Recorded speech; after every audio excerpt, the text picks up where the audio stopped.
So the first record I ever got, or plaque I should say, when I say record I mean plaque, was a 3-time platinum plaque. So I was like, I am completely cool if I never get another plaque again.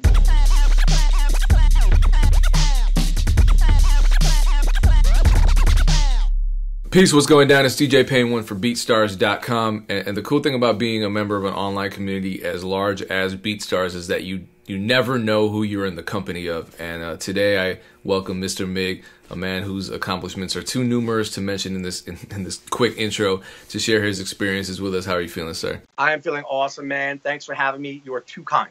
First things first, you've gone platinum, is it 40 times? Here's what I'll say.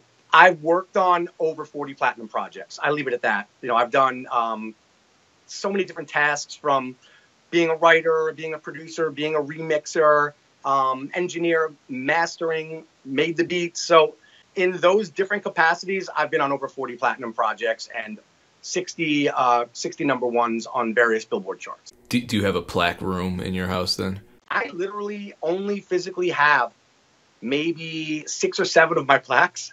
And then I guess of the RIAA certified plaques, I have one right here. It's from Rugrats, the movie, Rugrats in Paris, the movie. I don't know if you can see it, but oh, nice. Yeah. I keep it close because it's colorful and people, like, I don't know why, but they just love that plaque. So I wrote a song in there. It's like one of the ones that I got right away. I was like, you know, I got to have that. But I don't have a plaque room. Maybe at some point. We just moved to our new house about 2.5 years ago. So there's been a lot going on. Had another baby and like, just been really crazy. So maybe at some point we'll have a plaque room. I don't know. Well, congratulations on the house and the baby. Thank you. Thank you. Another producer, Foreign Tech, started a conversation online recently when he was talking about how expensive these plaques are.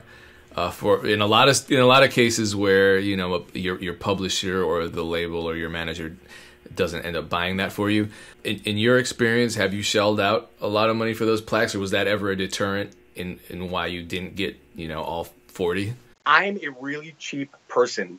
Like, ask my wife. I mean, I kind of have a fear, no matter how well I'm doing, of ever going back to what life was like before things were going well. And now, having 5 children and a family, I don't buy things for me at this point. It's kind of like, as you get older, you kind of feel like, what are the things that kind of make you happy, make you tick? Having 40 plaques around me doesn't really make me any happier than having 5 or 6 around me. I know I did the work. It's out there. You know, you can see the credits and the discographies and things like that. I guess at some point, I mean, if you're not getting them sent to you automatically, sometimes you do and sometimes you don't. You're spending about, for a really nice plaque, $400 a pop. So, you know, you do the math. What's that? $16,000 in plaques. Do I need that? I don't know. Maybe. Anybody wants to get me a gift, they can ask me for ask me what plaques I want. Some people buy jewelry, man. They do. I mean, I buy gear and I buy stuff for the house and for the kids, and I don't know. I'm just at a different place, I guess, for me. There's a certain point in your career where you kind of look at things you did and you were like really super excited, and then you were just like, oh my God, I can't believe this happened. Like the first time I saw my name in Billboard magazine, I left it open for a week on my dining room table, and I just walked. Every time I walked back and forth, I looked at it and I go, I can't believe I finally accomplished that goal, because that was a goal. You have other goals. So I remember big goal was like, man, I would love to have a gold record. If I had a gold record, my career would be set. So the first record I ever got, or plaque I should say, when I say record, I mean plaque. Yeah. Was a 3-time platinum plaque. So I was like, I am completely cool if I never get another plaque again. So, and that was LeAnn Rimes, right? That was LeAnn Rimes, yeah. I was actually the remixer on LeAnn Rimes' How Do I Live when she just came out. And it's a really long story, so we can't do it here. But I actually have a video on my YouTube that kind of talks about the beginning of my career and how I broke through. And it's all about that story. And then the fast forward some years later, I started talking to the songwriter, Diane Warren, and I flew out and had dinner with her. And I was under the same publisher at the time that she had been published by previously. But Diane wrote How Do I Live? So to meet her in person and her to go, hey, everybody, this is the guy that made our country record into like this big #1 dance track on like 4 Billboard charts.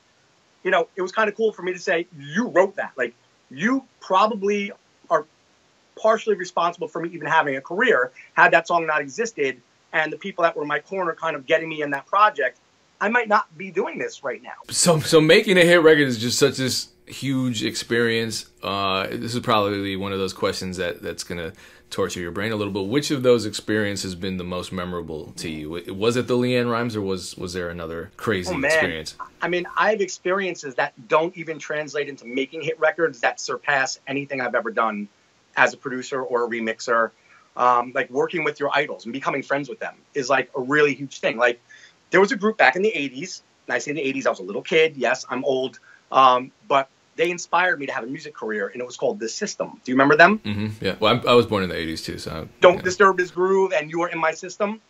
Well, while working on a project for a label called Priority Records back in the day, I was working on a pop artist from Iceland named Svala at the time. My friend who was an executive up there, he was talking on the phone, and he mentions the name of the singer from The System. I'm like, wow, man, Mick Murphy.